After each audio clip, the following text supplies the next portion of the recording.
Muchas gracias por la invitación. Eh, Te voy a dar la charla titulada Avances en Nanotecnología Biomédica, Diseños y Síntesis de Nanopartículas para Terapias Dirigidas en Neoplasias. Soy estudiante de maestría en Bioingeniería y Nanotecnología, pertenezco al Grupo de Investigación en Ciencias Básicas en Salud de la Fundación Universitaria Ciencias de la Salud acá en Colombia y está en colaboración con la Universidad Central.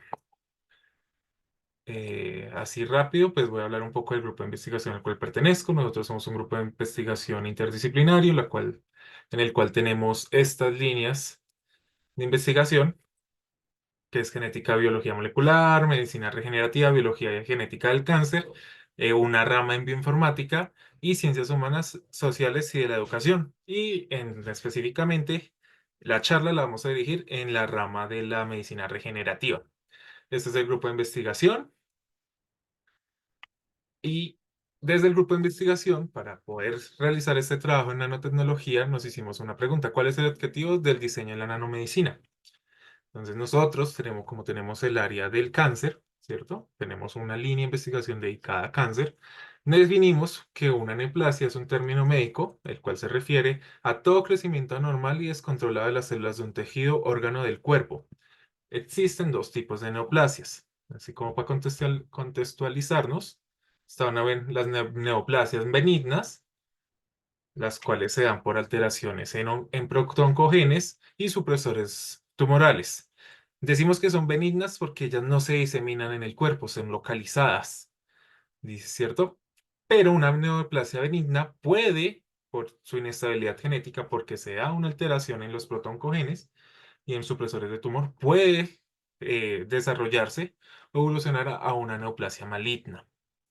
¿Listo? Entonces lo que encontramos es que las neoplasias tienen una alta inestabilidad genética.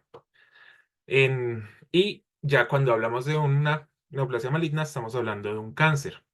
En los cánceres encontramos mutaciones muy comunes, como son las mutaciones en oncogenes, como RAS, MYC y HER, pérdidas en función de genes supresores, como la P53 y RB1, y inestabilidad genómica, que estos son unos de los que nos preocupan en este momento, que son BRCA1 y BRCA2, ¿cierto? Ya cuando hablamos como tal de la patología cáncer, el cual es un conjunto de enfermedades caracterizadas por el crecimiento anormal y descontrolado y desregulado de las células del cuerpo, encontramos que es una enfermedad multifactorial de inestabilidad genética, ¿cierto? En el cual, pues, existen que su principal o la principal causa de que, digamos, que se desarrolle un cáncer son las mutaciones genéticas, como pueden ser los factores ambientales, los factores hormonales, que llevan a generar esta inestabilidad genómica que se va a presentar o se va a desarrollar en el organismo como un crecimiento celular descontrolado. Se da la invasión de tejidos, la llamada metástasis, que cuando hablamos de invasión de tejidos, hablamos de un sector local. Entonces, apareció un tumor y se diseminó las células cancerígenas, pero localmente están cerca.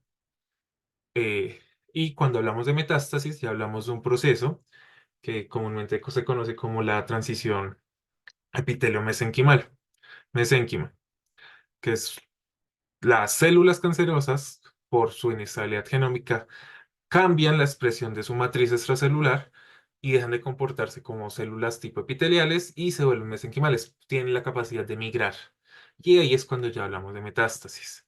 Adicional, esta inestabilidad pues, les da la posibilidad de dar una evasión a la apoptosis. Se pierden esos mecanismos de regulación genética para los cuales son los que le sugieren a las células si hay un error que lo corrija o que haga apoptosis. Y también se encuentra que se desarrollan o se sobreexpresan para genes que permiten la angiogénesis como, como los factores de crecimiento. ¿Listo? ¿Por qué es importante? Realmente, pues es una enfermedad que está diseminada a nivel mundial. Hay muchos tipos de cáncer. Acá tenemos un gráfico de cómo estamos actualmente. Lo puedes traer de Globocan, en el cual pues encontramos que hay países que demuestran tener un alto índice de aparición de cánceres, pero realmente esto es más por la facilidad que ellos tienen a la hora de recolectar la información. Ellos viven censando, sus sistemas de salud están altamente desarrollados, pero no significa que, por ejemplo, países como Groenlandia o algunos países de África no tengan cáncer, es que no están reportados. Realmente, ¿aló? ¿Me escuchan todos bien? Bueno, realmente, según las cifras que nos dice Globocan, en el año 2022 tuvimos una incidencia de 20 millones de personas con cáncer, una mortalidad del 48%, que son más o menos 9 millones de personas, pero si esta tasa si esta tasa sigue en esta tendencia para el año 2050, vamos a tener un aumento del 77% de los casos de cáncer y un aumento en muertes del 51,8%. La principal o el principal foco que nos concentramos para proponer una terapia es atacar o poder influir en el microambiente tumoral, ¿cierto? Ya que este es el que verdaderamente, porque es tan complejo, le da la capacidad de que las células tumorales de proliferar y desarrollarse, ya que, como lo vemos acá en este gráfico, estos tres factores, que son las células del estroma, los factores solubles y la matriz celular, van a interactuar entre sí para permitir la proliferación de los tumores y de las células cancerígenas. ¿Cómo lo hacen? Realmente el microambiente tiende a generar o a secuestrar los mecanismos biológicos bioquímicos de células como pueden ser los macrófagos, los fibroblastos, para que le permitan desarrollarse a sí mismo. Células dendríticas también se ven involucradas, células del sistema inmune como la CD4 y CD8 también son secuestradas por el tumor para permitir su desarrollo. Por ejemplo, un ejemplo es los fibroblastos, que lo hemos podido determinar en el grupo de investigación, tienen un papel importante en la forma de regular la, la respuesta a quimioterapéuticos, ya lo vamos a ver un poquito más adelante, que tiene el tumor. Les genera esa capacidad de resistir a la quimioterapia. También tenemos los macrófagos, los cuales les dan, cuando son reclutados por tumor, normalmente hay unos macrófagos antiinflamatorios, que son los que conocemos como M1, y hay unos macrófagos proinflamatorios. Los macrófagos antiinflamatorios son los que rastrean el tumor con tal de generar las señales de citoquinas para que el sistema inmune pueda atacarlo. Lo que hemos observado en el grupo de investigación y en otros trabajos que ya están reportados es que cuando el macrófago M1 se encuentra con un tumor, él va a cambiar su fenotipo a un macrófago M2, que lo que va a hacer es empezar a secretarles factores de crecimiento que permitan evadir el sistema inmune. Entonces, realmente una de las dificultades que hemos determinado y que hemos identificado es el microambiente celular.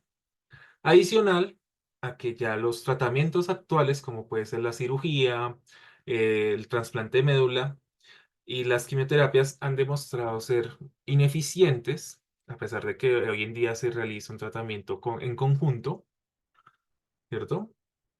Pero se resulta que son ineficientes a la hora de tratar eh, muchos tipos de cáncer.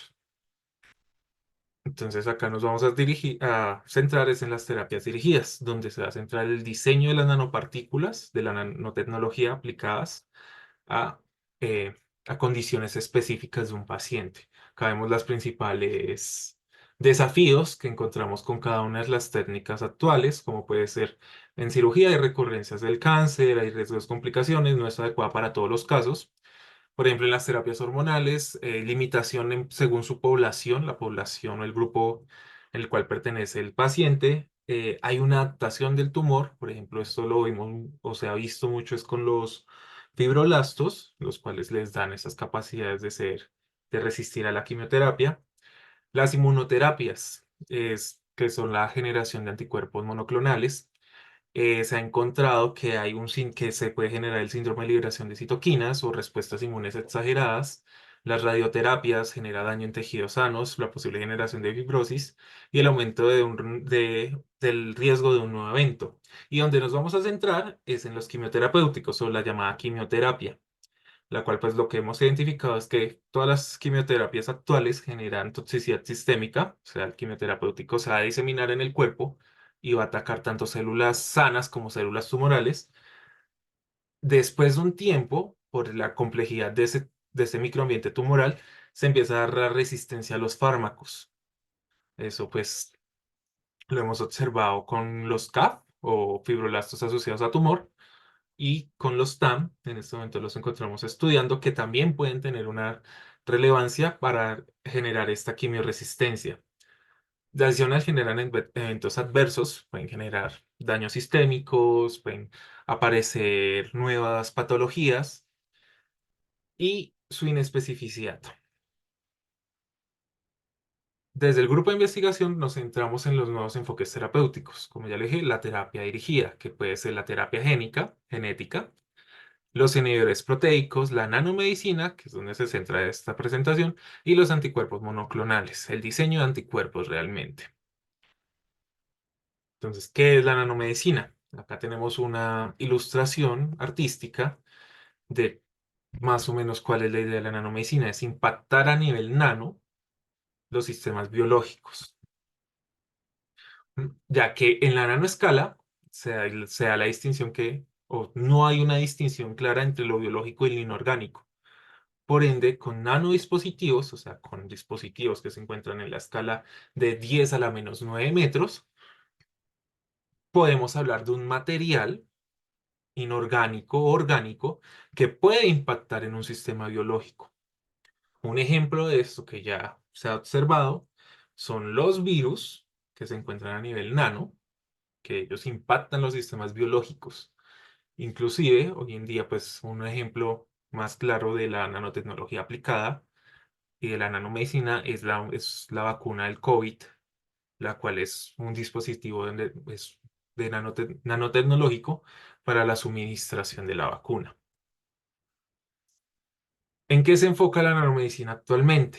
En el nanodiagnóstico, mediante la generación de marcadores o binanobiosensores para determinar metabolitos, para unirse a ciertos sitios diana específicos, ¿cierto? En la nanomedicina regenerativa, esto es en materiales, como pueden ser materiales bioimpresos, la electrospinning, nanoelectrospinning, para generar regeneración de tejidos, reconstrucción de tejidos y los llamados scaffolds, que son andamiajes, para que las células lo puedan recolonizar.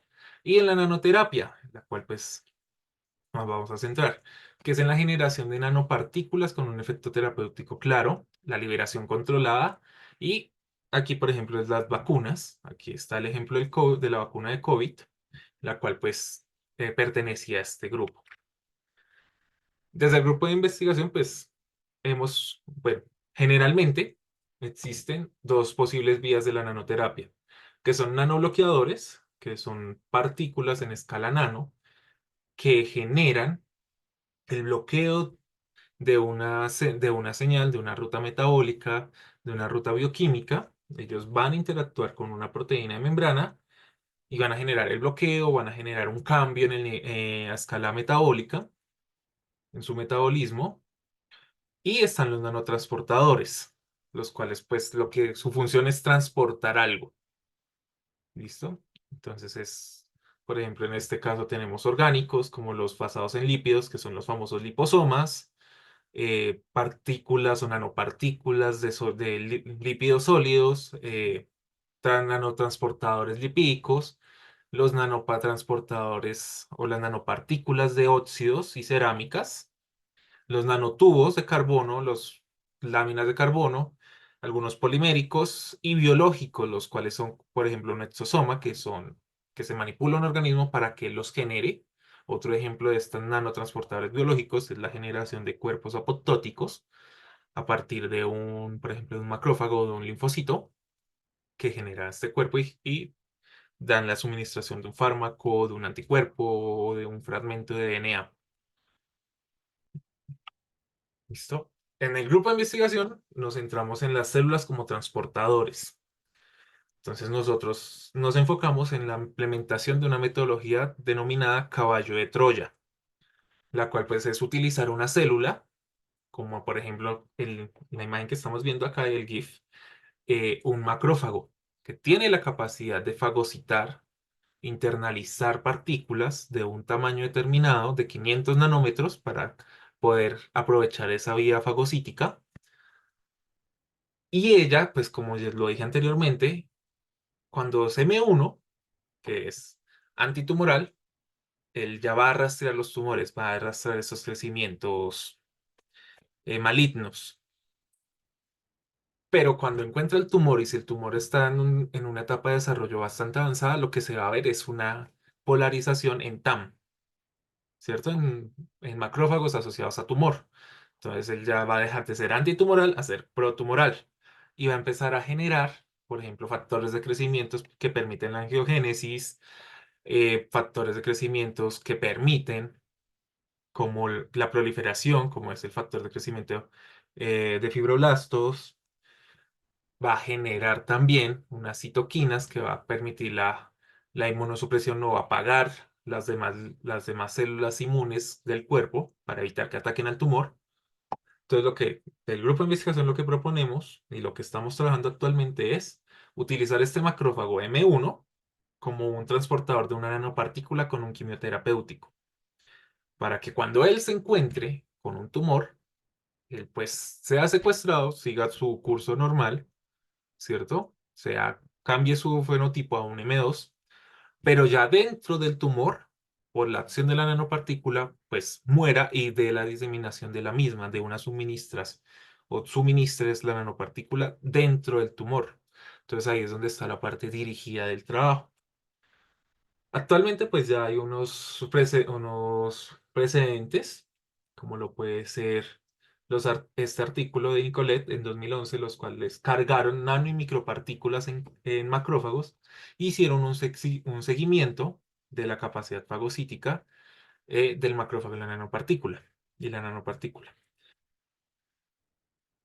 Nosotros trabajamos pues con un tipo de cultivo tridimensional, que es el cultivo tipo esferoide, en el cual utilizamos células tumorales, fibroblastos, CAF, y los macrófagos como modelo para poder explicar lo que podría suceder en un tumor. Esto para evitar el uso de animales en pruebas experimentales, ya que nos permite tener uno control del diseño de la nanopartícula, ver cómo esta va a impactar y evitamos el trabajo en animales, adicional a que nos da reproducibilidad.